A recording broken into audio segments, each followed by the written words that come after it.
благородном взгляде Ленары Алимовой любовь к науке и тяга к знаниям. Всю жизнь она посвятила педагогике, занимаясь воспитанием молодежи средствами искусства. Получить достойное образование, не переставать учиться и стать кандидатом педагогических наук ей не помешали жизненные испытания. Я, Алимова Ленара Умеровна, родилась 13 мая 1935 году в Симферополе. Папа работал старшим судьей полуострова Крым, он юрист. Мама учительница начальных классов.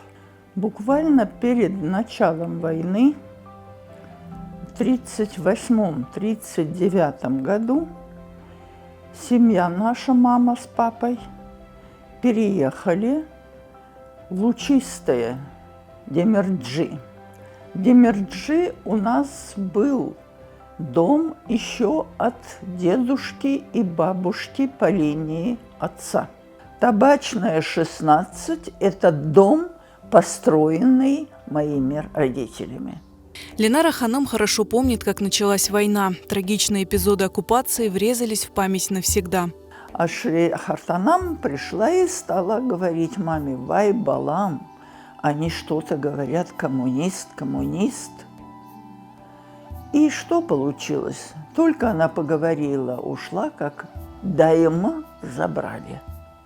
Так он и не вернулся, он похоронен в общей могиле, расстрелян там, в Ялте. Как папа мой спасся? Во дворе у нас был большой сток сена, потому что была корова. Папа залез вот в этот сток. И получилось, что вот этот сток его спас. Нацисты мучили и мать Ленары Ханым, пытаясь узнать, где скрывается ее муж-судья. От казни ее спасла лишь ложь о том, что с мужем она давно рассталась, что подтвердили все жители села. Нас в 1944-м, наверное, как всем, объявили и депортировали. Утром рано нас разбудила мама. Как могла, она нас одела, а папа был в Алуште. Он уже вышел из этого стога сена, потому что ушли немцы.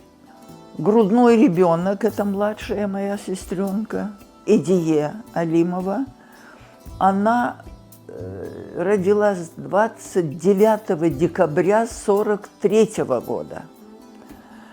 Значит, ей в день депортации было 5 месяцев. И она на руках у мамы, у нас 4 детей, маме 28 лет. Нас, значит, собрали всех. И вы знаете, к нам подошел полицейский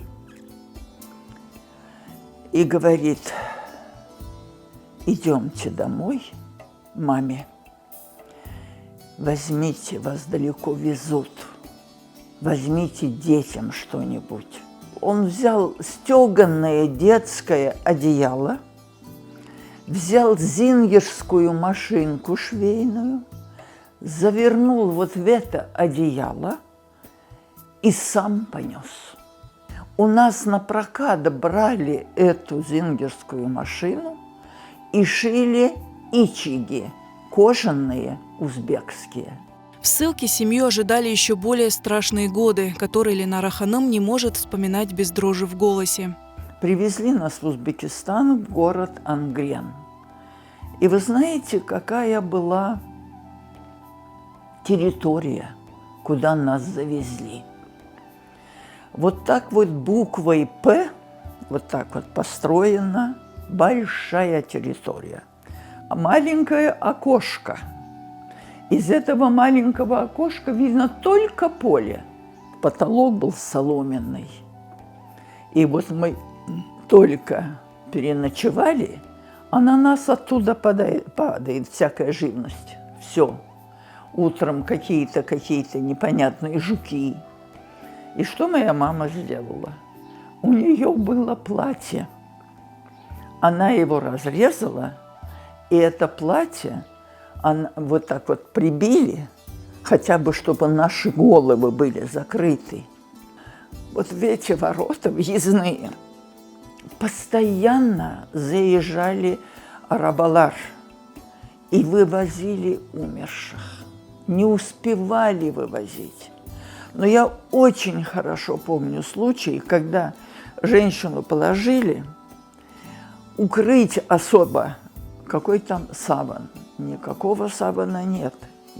Кефенлик уже истощены все. Нету и ни материально ничего. И вот у этой женщины падают постоянно длинные волосы. Были шакалы. Они все вырывали, все раскапывали, все съедали. Позднее крымских татар переселили из ужасного барака в здание школы.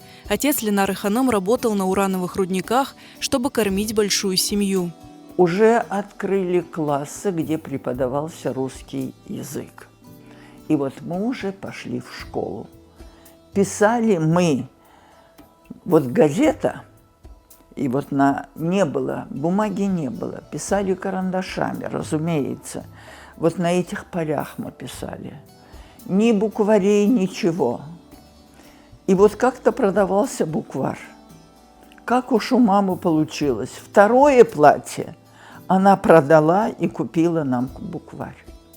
Потому что мы с братом пошли в один класс. Ему еще 7 нет, а мне уже 10 почти. Окончив школу, Ленара Ханым хотела поступать в медицинский, но жизнь распорядилась иначе. Она поступила в педагогический институт в Ленинабаде. Кончила институт в Ленинабаде. Мы же по направлению работали. Вот по направлению меня в Ферганскую область отправили, и я там в село Дехкан-Туде отработала год. После Ленара Алимова переехала в Ташкент, где около 12 лет работала в школе-интернате учителем начальных классов и воспитателем. Приветствуя успехи Ленары Оджа в работе, ей предложили продолжить учебу. Она поступила в аспирантуру в Москву и начала писать кандидатскую диссертацию под руководством академика Лихачева. Сама у меня диссертация кандидатская, патриотическое интернациональное воспитание старшеклассников средствами искусства. Защитив диссертацию, Ленара Оджа устроилась работать в НИИ Кары Ниязова в Ташкенте. 20 лет работала в Ташкентском государственном университете в звании доцента. Параллельно писала докторскую диссертацию, которую так и не смогла защитить, решив возвращаться с семьей в Крым. Я однажды была на концерте, когда был первый концерт на крымско-татарском языке в Ангрене. Вы знаете, в зале сидели, все места были заняты, даже на полу. И когда вот запели, и я стояла, я где-то облокотилась на подоконник и стояла.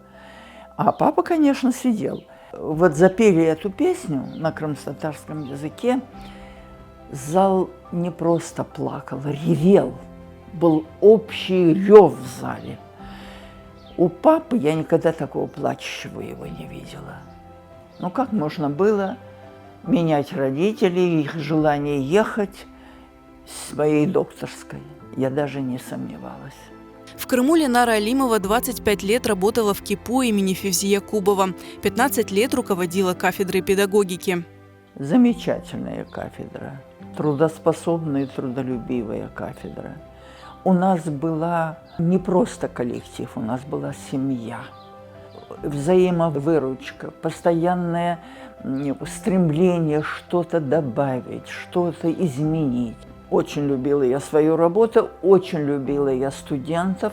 Ленара Алимова – автор более 90 научных трудов и пособий, обладатель множества наград и благодарностей. Я пришла к выводу, что образование – это все. Не потому, что я им занималась и все, нет. Необразованный человек, он ведомый, зависимый. Знать свое прошлое уже помогает тебе осознать сегодняшнее. Знать сегодняшнее открывает дорогу к будущему.